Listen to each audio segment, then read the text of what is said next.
In life, forbidden relationships in the family often bring painful and tragic consequences. When limits are crossed, wrong feelings and impulsive actions can lead to unwanted outcomes. In this video, we will explore a case that occurred on January 12, 2015 in a peaceful small town in Australia. A tragedy happened in a seemingly happy family when the breakdown and conflict could no longer be controlled. Hidden secrets were finally exposed, leading to a tragic death. Let's find out the details of this case. Before starting, don't forget to subscribe to the channel and turn on the notification bell so you don't miss any videos. Australia, a vast and peaceful country, is famous for its majestic natural landscapes, from long beaches to lush green forests. And in small towns nestled in the wild, life seems to flow smoothly and peacefully. Stanwell Tops is one such place, a small town in the New South Wales region where everyone knows each other, and secrets are hard to keep hidden. In this seemingly perfect setting, there lies a dark tale of breakdown and tragedy. The Devu family, a wealthy and powerful family, lived in an isolated house deep in the woods, far removed from the hustle and bustle of life outside. However, behind the curtain of luxury were fractured relationships, repressed emotions, and, ultimately, inevitable tragedy. On January 12, 2015, the peacefulness of Stanwell Tops was shattered by a horrific murder. On a fateful evening, the body of a successful businessman was discovered in the backyard of his home, with signs of a brutal attack. The case not only shocked the small town, but also showed how family secrets and conflicts can have dire consequences. Quinlan Devu was born on March 12, 1967, into a wealthy family with a long tradition of business in Australia. From a young age, he was raised in an environment of discipline and clear goals. His parents, who always encouraged their children to be hardworking and independent, instilled in Quinlan a spirit of determination and a desire to succeed. After graduating from a prestigious university with a degree in business administration, Quinlan began his career in real estate. He quickly proved his talent for creating profitable investments, turning small real estate projects into developed urban areas and luxury resorts. His career continued to grow, helping him build a powerful financial empire and gain respect in the business world. On the personal front, Quinlan had a loving marriage to his first wife, a smart and charming woman. They had a son, Kai Devu, born in 1994. Quinlan's life seemed perfect, with a happy family and a brilliant career. However, life was not always smooth. When Kai was only 10 years old, Quinlan's wife suddenly passed away after a long illness. This loss left a big void in Quinlan's life. From a confident and assertive man, he gradually became withdrawn and focused all his time on work to forget the pain of loss. For many years, Quinlan resisted the advice of friends and family to remarry, focusing on raising Kai and managing his business. However, loneliness gradually set in, and juggling both career and family responsibilities became overwhelming. During this time, his relationship with Kai also became strained, as Kai entered his teens and began to show signs of disagreement with his father. Quinlan's life continued like that until he met Alicia Thorne, a beautiful young woman 21 years his junior. This meeting changed Quinlan's life once again, bringing him new joys. Alicia Thorne was a young woman born on August 15, 1988, in a remote rural area in southern Australia. Her life had not always been a bed of roses, and it was the hardships of her past that shaped Alicia into an ambitious and aspirational person who wanted to escape the mundane life she was born into. Alicia grew up in a poor family, with her parents working as farmers on barren land.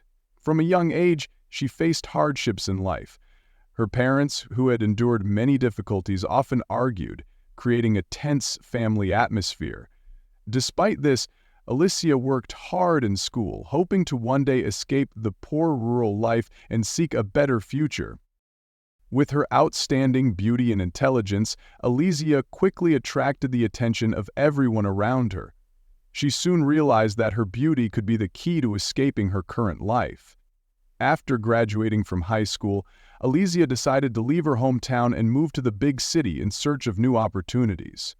She started working in the service industry, taking on jobs ranging from waitressing to part-time modeling. However, life in the city was not as easy as she had imagined, and Alicia had to face many challenges and temptations. During this time, she began to meet and socialize with many rich and powerful men. She understood that to achieve her goals, she needed to use her beauty and intelligence wisely. Alicia quickly became one of the prominent figures at lavish parties and high-class social events. Although she always appeared cheerful and confident on the outside, on the inside, Alicia often felt insecure and emotionally deprived. She longed for a stable and secure life, something she had never had during her childhood. Alicia's life changed when she met Quinlan Deo, a successful businessman 21 years her senior. Quinlan was drawn to Alicia's beauty and charm. He had spent years living in loneliness after the death of his first wife, and Alicia's presence was like a breath of fresh air in his life. Quinlan took the initiative to get to know Alicia, and it didn't take long for the two to engage in lively conversations about everything from business to art to life. They both realized that they shared a strong connection and undeniable attraction. In the days following their meeting, Quinlan couldn't stop thinking about Alicia. He was fascinated by her youth and energy, feelings he hadn't experienced in a long time. He began looking for every opportunity to see her again. Alicia, for all her wisdom and sensitivity, quickly realized that Quinlan was not only a charming man, but also an opportunity to escape her mundane life. She accepted Quinlan's invitation to dinner, and from there, their relationship began to blossom. Dinners at fancy restaurants, weekend trips to lavish resorts, and late-night conversations quickly cemented their bond. Quinlan felt alive again, rediscovering the joy and passion he thought he had lost forever.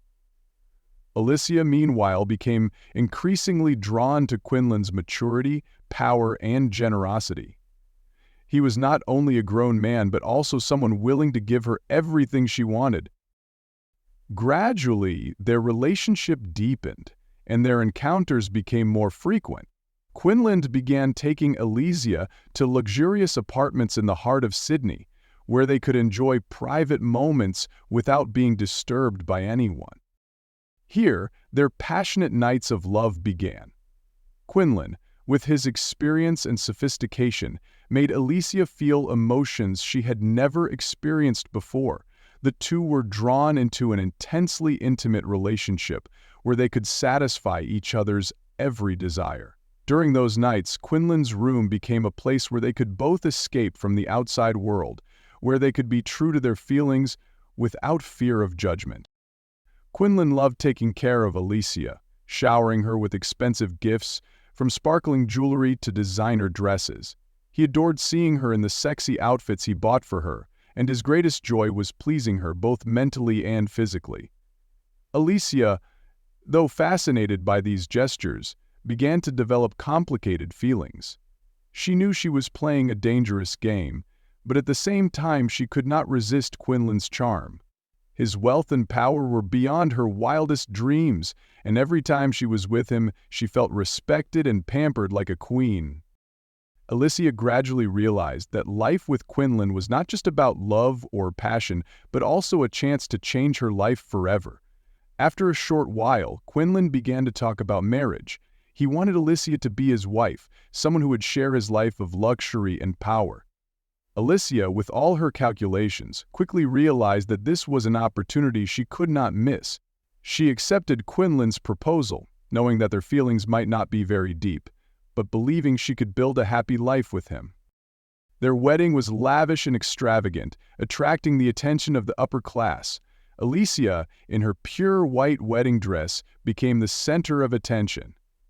Quinlan proudly walked beside his young and beautiful bride, while those around him could not help but admire his luck in having a wife like Alicia. For many, this was a perfect marriage, where both found in each other what they needed. Quinlan found the freshness and joy in life, and Alicia found the stability and security she had always longed for. After their marriage, they moved into a secluded house in Stanwell Tops, where Quinlan prepared to build a new life with his wife.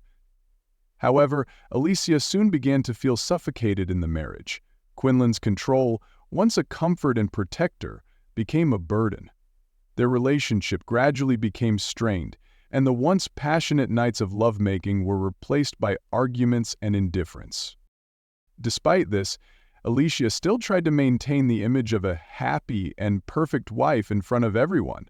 She continued to attend social events, playing the role of a supportive wife to Quinlan's career, but inside, she began to feel empty and dissatisfied. The lonely nights in the big house in the middle of the forest, which had once been their paradise, now became an empty and desolate place for Alicia. During this time, she often stayed at home with her son, Kai Day.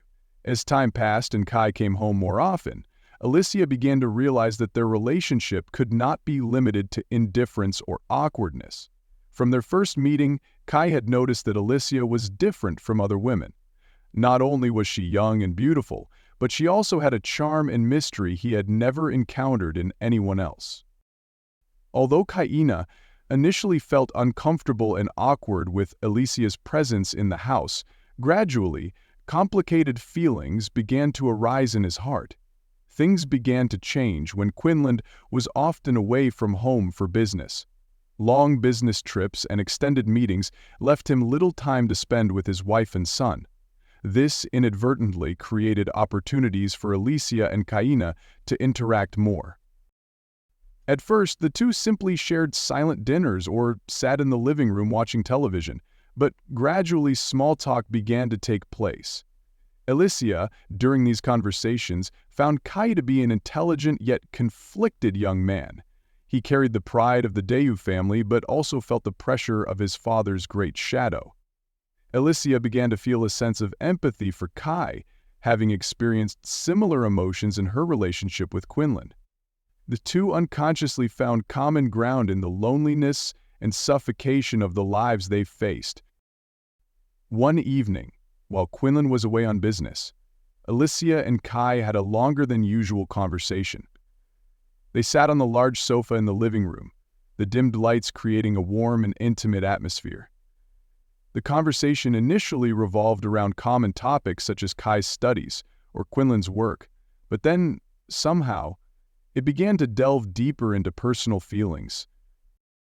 Alicia, with her subtlety and sensitivity, skillfully uncovered feelings that Kai had never shared with anyone else. Kai, for the first time in his life, felt like he could open up to someone. He began to talk about the pressures of living in the shadow of an overly successful father, about his inner conflicts and desires he didn't know who to share with. Alicia listened with genuine empathy, and that made Kai feel comforted and understood. As the conversation progressed, the distance between them seemed to gradually disappear. That night, when the conversation ended, they sat in silence for a moment. No one said another word, but the look they exchanged said it all.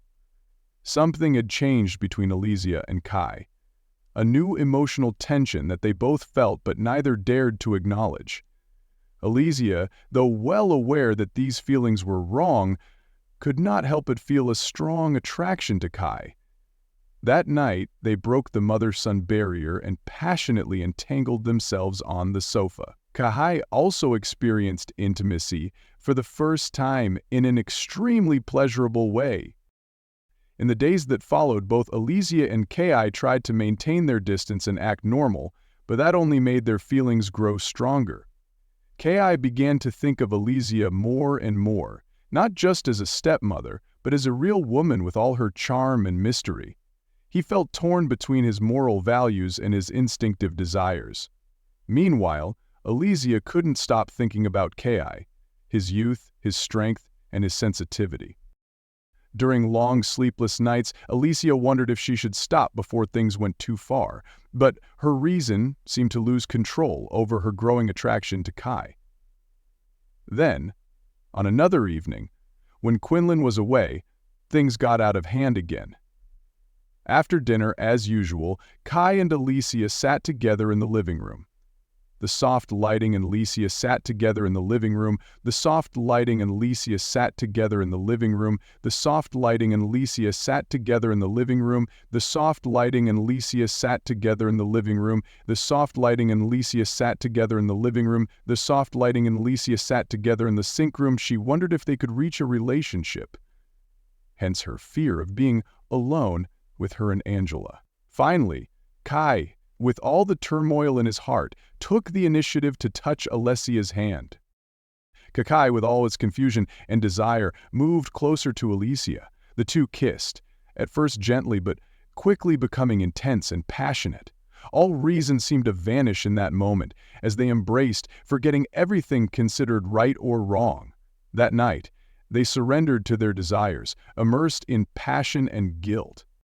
In the weeks that followed, Alicia and Kai continued their affair. Whenever Quinlan was away, they sought each other out, enjoying stolen moments of passion.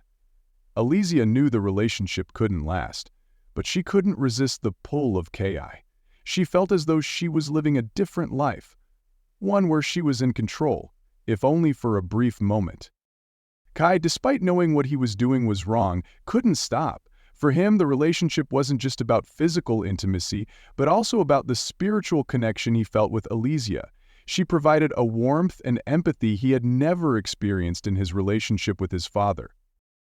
However, they both knew their relationship couldn't last. With each passing day, the tension and anxiety of being discovered grew. Quinlan began to notice changes in the attitudes and behaviors of his wife and son. He saw how often they talked intimately, exchanged meaningful glances, or appeared awkward when he entered the room unexpectedly. All of this made him suspect that something was amiss. Quinlan started monitoring them more closely, sometimes openly, and didn't hesitate to ask pointed questions whenever something seemed unusual. His suspicions only added to the pressure on Alicia and Kai. They realized their relationship could no longer continue as it was. Alicia, who was accustomed to controlling situations and getting what she wanted, began to think of ways to solve the problem. To her, Quinlan was no longer just a husband to appease, but now the biggest obstacle in her life. The idea of getting rid of Quinlan didn't come all at once. It grew slowly from the dark thoughts Alicia tried to push away. At first, she considered whether there was a way to make Quinlan leave without resorting to extreme measures, but given Quinlan's personality, his refusal to accept defeat and his controlling nature, she knew he would never leave willingly. Eventually, she realized the only way to be free with Kai was to remove Quinlan from their lives forever. Alicia began to discuss these thoughts with Kai. Initially, Kai was shocked and rejected the idea of killing his father.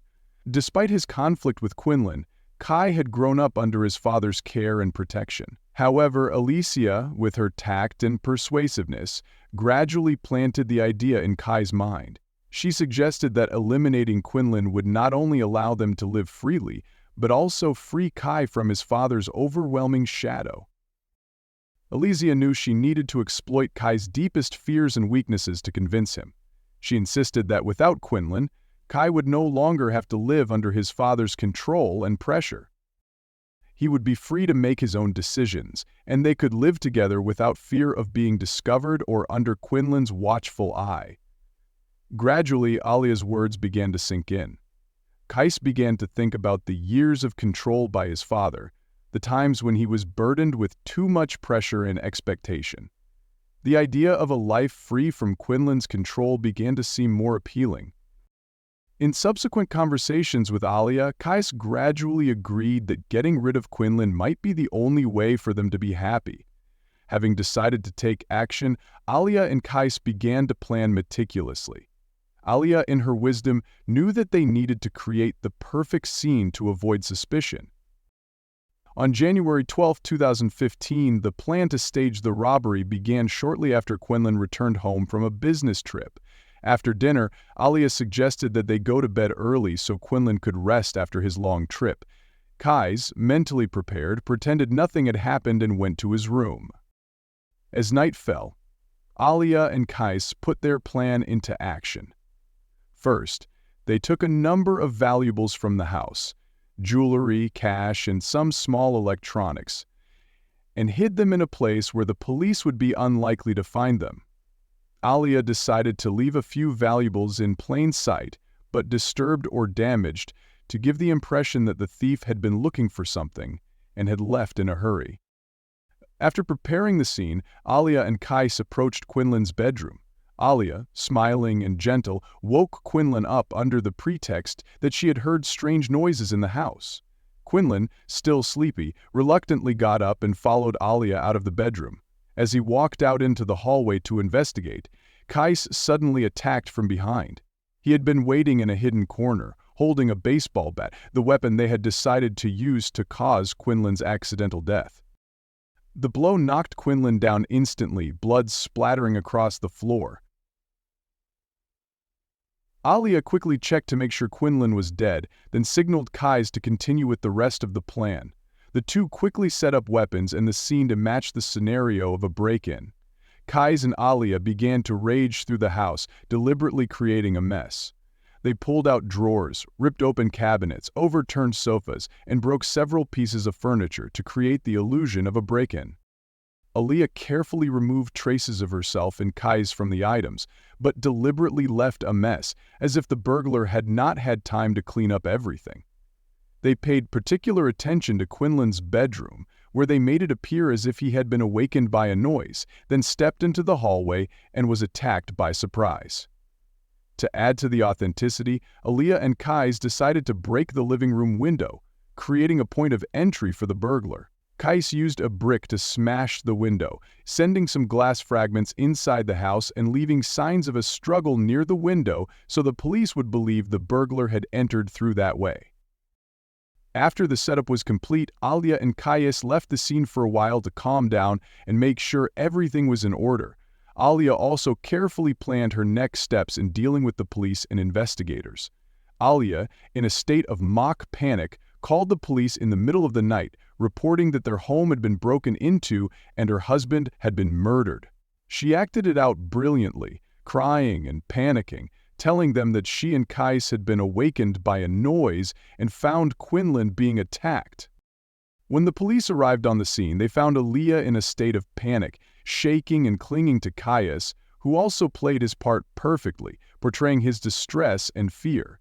They led the police through the house, showing the mess, the marks of the attack, and the broken windows. Kais and Alia both gave testimonies consistent with their prepared stories. That they heard strange noises, Quinlan went outside to investigate, and was attacked by the burglar. The police initially had no reason to doubt the story. The scene seemed consistent with a break-in, and Alia and Kais's demeanor led them to believe that it was a tragic accident. However, as the police began to investigate further, unusual details began to emerge. Some valuables had not been taken, traces at the scene did not completely match the accounts, and there were signs that the windows had been broken from the inside rather than the outside. The police also discovered that some traces of blood at the scene may have been intentionally removed, and the mess in the house seemed more like a setup than the result of a hasty robbery. These irregularities led the police to begin questioning the truth behind Quinlan's death. They began questioning Alia and Kais repeatedly, trying to find any holes in their stories. Eventually, after weeks of investigation, the police discovered crucial evidence, including secret conversations between Alia and Kais's fingerprints on the murder weapon. With clear evidence in hand, the police arrested Alia and Kais. Under pressure from investigators, Kais finally admitted to the entire plan, from plotting to staging the crime scene. Alia could not hide any longer and had to confess that she was the mastermind.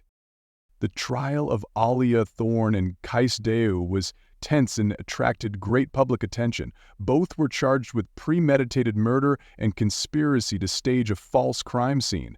Prosecutors presented irrefutable evidence, including secret conversations between Alia and Kai's fingerprints on the murder weapon, and traces at the scene that suggested the scene had been tampered with. Alia, throughout the trial, tried to maintain her composure but could not hide her anxiety.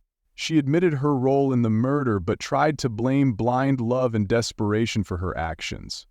Kais, although initially trying to protect Alia, could not continue to stick to his story and eventually confessed to everything. The judge, after carefully reviewing all the evidence and testimony, concluded that both Alia and Kais had premeditated the murder and showed no real remorse for their actions. Both Alia and Kais were sentenced to life in prison without parole. The trial ended with a harsh sentence, sending a strong message about the punishment for crimes and deception.